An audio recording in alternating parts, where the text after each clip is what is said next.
Kaya hinahamon ka namin, Pangulong Bongbong Marcos,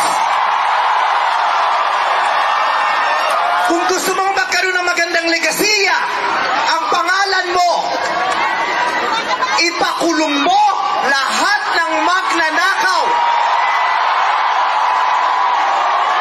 Nakatingin kami sa iyo, Pangulong Bongbong Marcos, at inaasahan ka namin, hindi dahil sa idol ka namin, kundi dahil sineswelduhan ka namin at inaasahan namin na tutuparin mo ang inuutos naming mga employer mo. Kami ang nagpapasahod sa inyo. Tapos na ang panahon na natatakot tayo sa gobyerno. Takutin natin ang gobyerno dahil ang kapangyarihan nasa sa atin, wala sa kanila. Nakatingin kami sa inyo. Ipakulong lahat ipakulong. Bawiin ang mga ari-arian.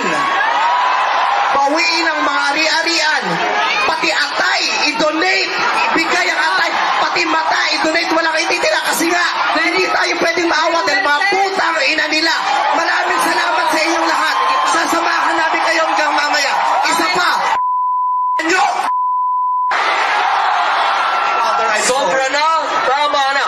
Sobra na, tama